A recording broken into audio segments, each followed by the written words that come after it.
Hello, everybody, and welcome back to 16 Days of Activism. And today I am with one of the most wonderful women I met during my studies, and you inspired me as a human being and as a scholar. So thank you so much for being here.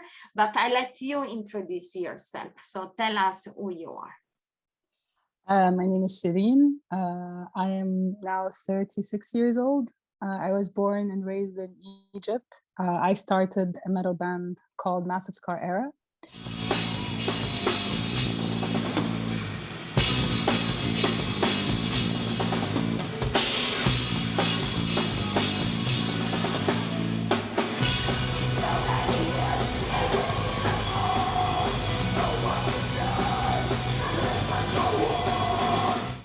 When we started in 2005, there wasn't any metal bands that are led by women. There were bands that had female vocalists, but not like an entire band that has like the drummer, bassist, and the vocalist and songwriter and the arranger as women.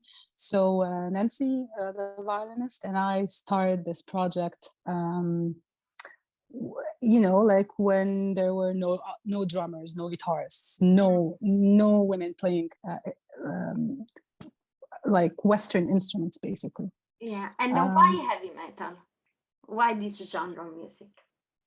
I think just the lyrics and the aggression resonates so much with my life back then, and still, like I feel like it's a genre that, you know, like you can be angry. It's a frustration outlet. You know, I think it's something that draws you, and not the other way around. You know. And well, you did meet some obstacles during your career. Do you want to share something about it? Well, I've been playing since 2005, so it's a long period that, you know, that has gone through so many changes, whether politically or socially. But, you know, like generally speaking, metal is a very masculine genre. So there you go, like that.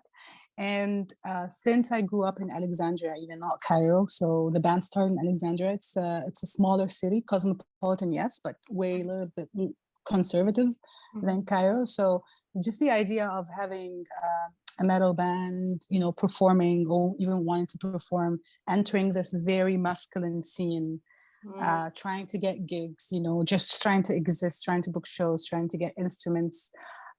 It was very challenging to find other girls to play with, because like my parents had very specific ideas about, like, they don't want me locked up in a studio with a bunch of dudes, because who knows, you know, we all know dudes, like what are they gonna do to you, especially in a very isolated environment like a studio. Yeah. I remember my mom coming with me when I was trying so much to convince her that I want to play in a band, and she realized that if I screamed in this room, nobody ever can hear me. And she's like, no, you know, like, if you want to do this, just find a bunch of girls and just do that with them.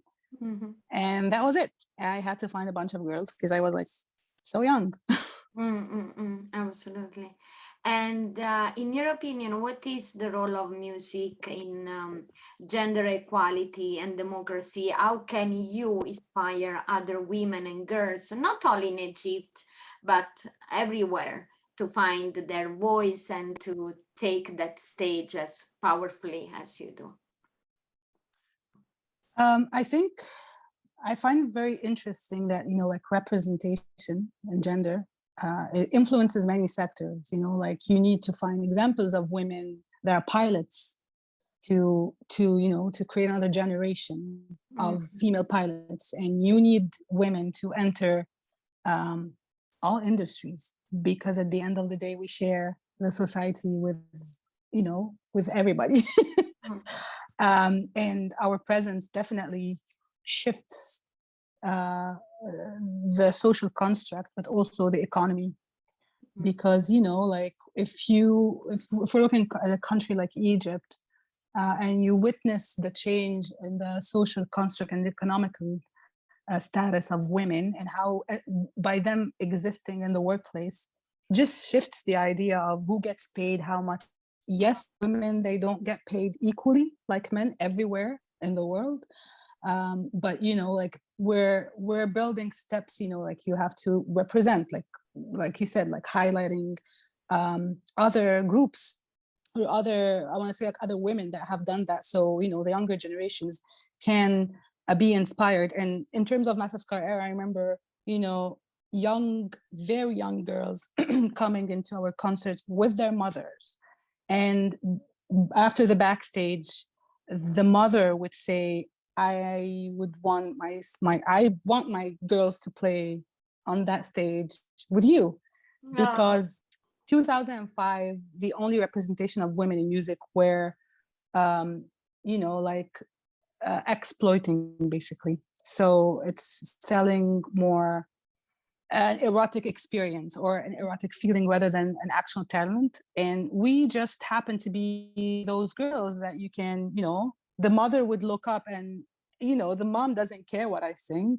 She cares that I'm not wearing, I'm not like saying, I'm not cursing on stage, you know, I'm just, you know, following the construct. And we happen to be these girls that are just, you know, at the end of this acceptance. And yeah, I still have those little girls. Now they're older, and Yeah. I see them playing drums, bass, singing, and they are still in touch. They still send me their tracks, and I am just happy that this has been going, you know. Oh wow, that has to be an amazing feeling for you. Like it's so much worth everything that you went through, if this is the result. So well, congratulations to you. We will show also some clips and everything related to links where people can follow you and see how amazing and powerful you are on stage. So thank you so much for participating in this event. Thank you. Thank you.